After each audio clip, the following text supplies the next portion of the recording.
Trudy Mason sitting in for Aaron Rand. So much has gone on both with the finances of Canada, the finances of Quebec, the finances of Northvolt in the past few days. So very pleased to have Amanda Lang with us, business anchor with BNN Bloomberg and the host of Taking Stock, which you can hear anywhere on the Iheart Radio network. It's the Business Brief with Amanda Lang. Hi, Amanda. Hi. Let's start with an element of that GST holiday that didn't occur to me when we were covering it yesterday, and that is the worry that it could fuel inflation at a time when we were kind of getting the impression in Canada we were starting to see the back of a bad inflationary period. What is the thinking on how this GST holiday might put the cost of living up? Yeah, I mean, it's interesting, right? Because as you say, that's been the whole task, has been bringing inflation down. It will stimulate the economy, no question. The GST holiday will encourage spending. Some of it, of course, applies to things we buy anyway. So a holiday on groceries, we're not likely to go buy more groceries, but our groceries will be more affordable. That won't be inflationary necessarily. What could be inflationary is if we're saving a bit of money, we then spend the extra. Now, the inflationary piece of this are the checks that the government's planning to send home, the $250 that'll go to 18 million Canadians. And that could be a little bit inflationary, but, economists are kind of saying the economy was slowing down anyway. It's not a terrible time to stimulate. So the Bank of Canada will take that into account. So this is where it gets interesting, Trudy.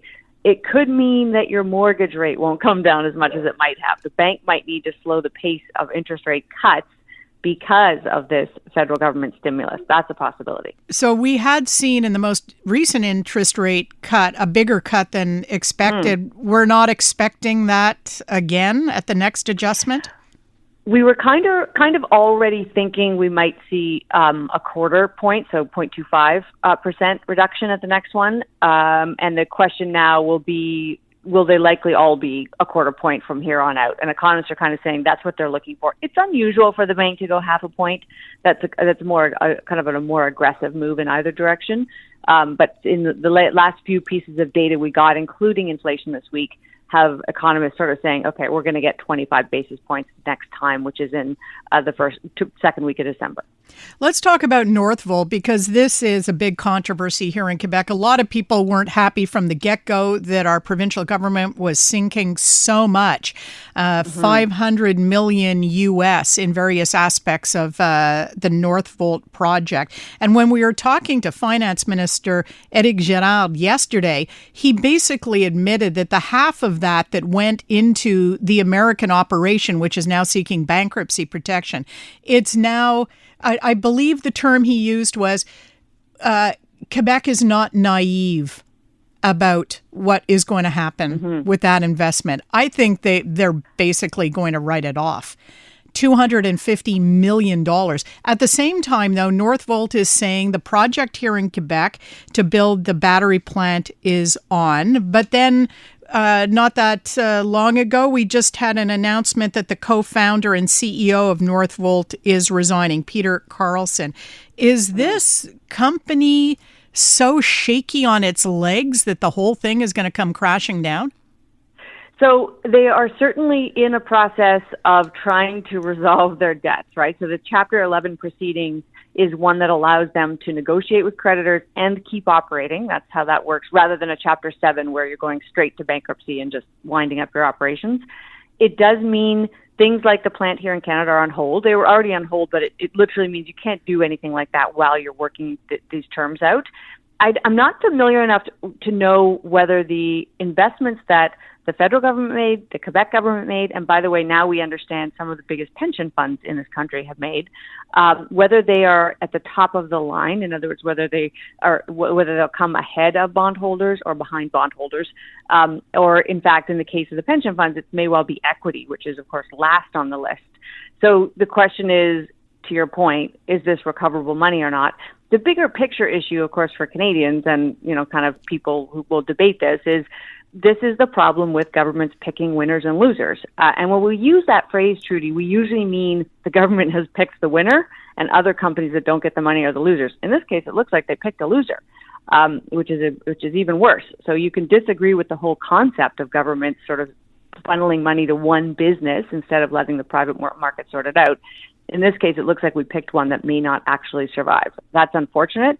It's a bit telling about the state of the electric vehicle market globally. It's just not as strong as people thought it was going to be. Yeah, and I've heard commentators who are in favor of the investment saying this, and it's in a nascent industry, there's going to be a lot of risk. And if you want to be a player, you're going to have to pay to play, is how they were putting it, and kind of shrugging their shoulders that it was risky. But it's a lot of money for taxpayers.